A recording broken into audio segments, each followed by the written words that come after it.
Faults of Fools by K. D. Blackburn, Chapter 1, Scenes 2 and 3. Lovely as usual, Mrs. Balzac smiled as Arthur Hufnagel helped her slip on her coat. George Balzac, the city contractor, thanked the city councilman for the good food and good hospitality and for all the good business they'd done over the last year. The two men shook hands. Hufnagel assured the man in his grip that it would, again, be a good year for both. With wishes for a Happy New Year, the Balzacs headed down the icy sidewalk with the wife clinging to her husband's arms.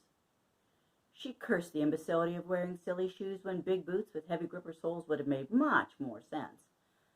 Of course, the boots would have clashed badly with the beaded mauve party dress she had put on at 3 in the afternoon. Virginia Balzac liked to get dressed up. In her opinion, the fashion industry didn't seem to think that a 50-year-old plump woman would want to. It was a private peeve, admittedly, and one she shopped diligently to circumvent. She knew her husband liked to indulge her. If that meant wearing a tux as often as some men put on a baseball cap, he always said it was all right by him. They both knew making her happy made him happy. Like most people leaving a party, Virginia began evaluating it before George had shut the car door. Those used shrimp alone must have cost well over $100, she shivered. Her feet hurt from standing in the deep carpet for several hours. She slid her heels in and out of the 3-inch pumps, far too high, she well knew, for a woman her age. Too cold to take them off altogether, she decided, and if she did, well, then she'd have to walk across the frigid garage floor without them. Fiddling with the heater controls, she tried to make warm air blow on her stockinged legs. "I saw that you ate quite a lot of them," George replied as he hunched forward, sticking his fingers over the defroster vents. He shook his head, thinking that women will never learn there is a gauge right on the dash, indicating when the engine is warm enough to blow heat inside the vehicle.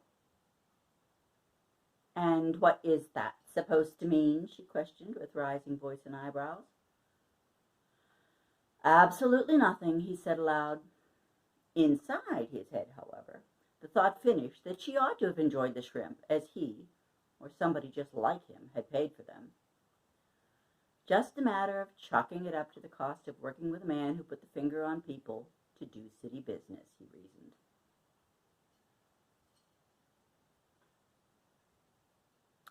Inside the Hufnagel spacious kitchen, the help hired for the occasion knew enough about these things to help themselves to what was left of the business expense shrimp. Rather than package it up for an undisturbed stay in the client's refrigerator before making a closed casket trip to the trash can. On their way out the door, they presented a bill, accepted the under-the-table wages, and expressed a wish to be of use in the future. After the door closed, Arthur Hufnagel poured a tot of the Remy Martin brandy he had offered his guests and toasted himself on the party's success and the opportunities it would bring in the coming year. He was clear about his ring on the ladder of success and satisfied with it. Not a big-time crook, but not Penny Annie either. When it had become time to make the financial move, he had given up his lucrative electrical business to become a city councilman. The position provided him with a statesmanlike standing in the community, and he knew he had the patrician good looks to make him appear as the most honest of men. Both in public and private, he made a point of quoting Benjamin Franklin, favoring the adage, "A penny saved is a penny earned." Those pennies added up quite nicely for him in a bank in the Cayman Islands. "To another good year," he privately smiled to the empty kitchen, and then he sought out his wife to talk about the event, their guests, and how lovely she had looked. Lila accepted her husband's compliments and headed toward their bedroom to slip into something more comfortable. She smoldered a come-hither smile over her shoulder as she ascended the foyer's substantial staircase, the beading and chiffon of her peach-hued tea gown still doing everything the price tag had promised.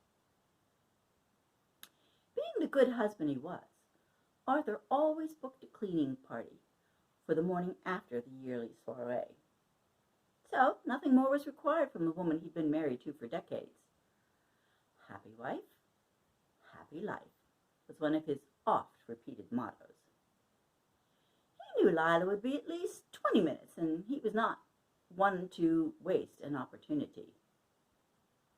Well, hello, Dolly. I can't wait to have you back where you belong, he sang into the receiver when his special friend in the bookkeeping department answered a home phone. And where would that be, she asked. He told her, in explicit terms. Then neither can I, she happily replied.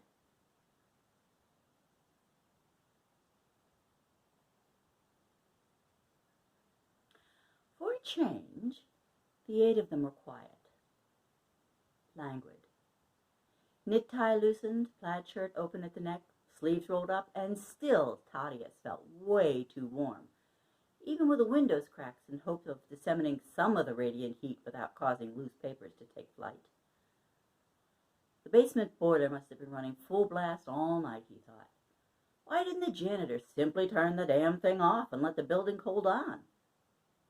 Granted, early spring made people at odds with the world. He knew that. You dress inappropriately for the weather. It's dark when you leave for work and you end up forgetting to turn off your headlights. Who hasn't ended up with a dead battery over that? And buildings ended up being overheated because March weather can be a lot of different things. A glance to the outside from his desk revealed nothing but a boatload of battleship gray. Cold and rainy, just a drizzle if you focused your eyes. Nothing like the nasty rain and wind-whipped mess yesterday had been. As a rule, Toddy spent little time behind his desk, but a fair amount of time sitting on it, when he wasn't hopping around the room dealing with one problem pupil or another. He did a lot of that, since his class was for nothing but pupils with emotional problems. Who knew how long ago the knobs on the radiator worked? Not now, they didn't.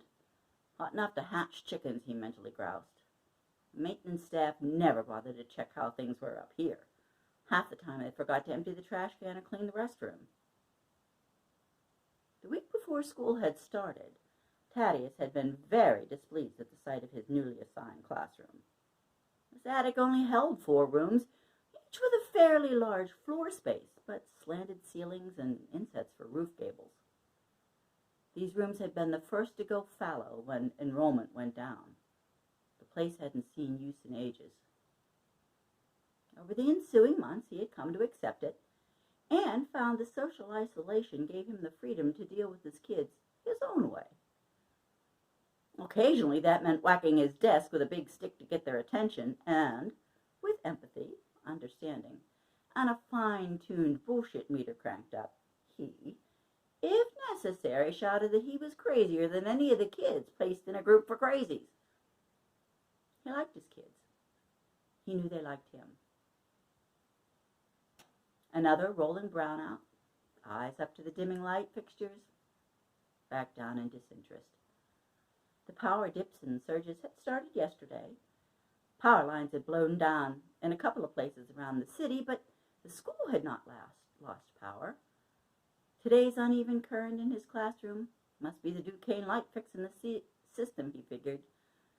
At least the kids had quit coming up with sarcastic remarks. At the crack, he went to the door, glancing over the empty area for he didn't know what. There was little reason for anybody to be in the common area outside his classroom during instruction time. Unless, he hoped, it was the janitor checking to see if they had stewed in their own juices yet. No maintenance man in sight. The second crack brought him out into the hallway for a better look around. The sound of the third one had him telling the kids to leave their stuff where it was and gather themselves to make a trip downstairs. 8 kids, ages 10 and 11, all with emotional scars and warped personalities from abuse of one sort or another, were looking to their teacher when the fire fell through the ceiling in the outer hallway. Fire bells began their deafening clangor. Water rained down from the ceiling, harder inside the classroom than outside on the roof. The smell and heat of the fire filled the space that the children's screams left blank.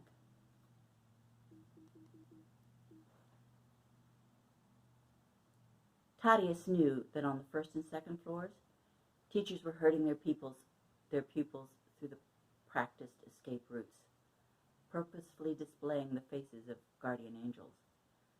In the attic, there was nowhere to go. The choices were into the fire or 4 stories straight down into the play yard behind the school. Granite ledges encircling the top floor, abandoned nests and rain-soaked ancient pigeon shit. A rusty gutter system snaking down, a few black wires tacked to the red brick. All the sights were with him tonight, the sounds as well.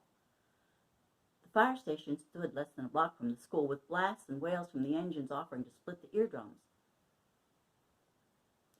Do the best you can with what you got. He'd said that 100 times to his kids. But he had nothing tangible to meet their needs, and soon flames would make charcoal out of them all. This was no different, he decided. As a rock climber, clinging high above a killing surface, he would, with practiced and nearly leisurely calm, use all available resources to devise a rock face. Countless times he had only the strength contained in his fingertips to suspend his dangling body weight. This was not so different. On the other hand, he'd never tried it while holding someone nearing his own weight in his back. He had to do with what he had. 3 down, using the iffy drain pipe and unreliable wires to be perched on a 2nd-story ledge by the time a fire truck got its ladder in place to retrieve them. Back up, his chest leaning on the stone edge of the ledge, blindly reaching in through the window well to hand out 4 more to the waiting firefighter, the latter too sooty and gasping from the smoke. The fireman at the top of the ladder kept trying to pull him off the ledge and onto the ladder, shaking the man loose. 1 more. 1 more. Jeremy, at the window, clearly, almost within reach. Most emotional problems, least likely to get it together. His own arms reaching forward, Jeremy stepped back, looked over his shoulder. Another step in reverse. A strong arm yanking, strafing his chest across the stone, breaking his grip on the window frame, pulling him down, holding him tight. Backdraft. Blowout. Thaddeus jolted awake slightly before midnight on January 1st, sweating and breathless, as he had on many other nights. This March would be the 4th anniversary of the fire. Some of the 7 surviving kids had improved their emotional health, and some had grown worse. He was no longer their teacher. A year's sabbatical, contractually guaranteed to special education teachers with the proviso that they must travel, had changed that. Now he was teaching strictly learning disabled children on Heron Hill, in a school not well known for academic excellence in a modern atmosphere. Nominally called the 4th grade, his kids were on average older than 9 or 10. He liked his kids, and he knew they liked him.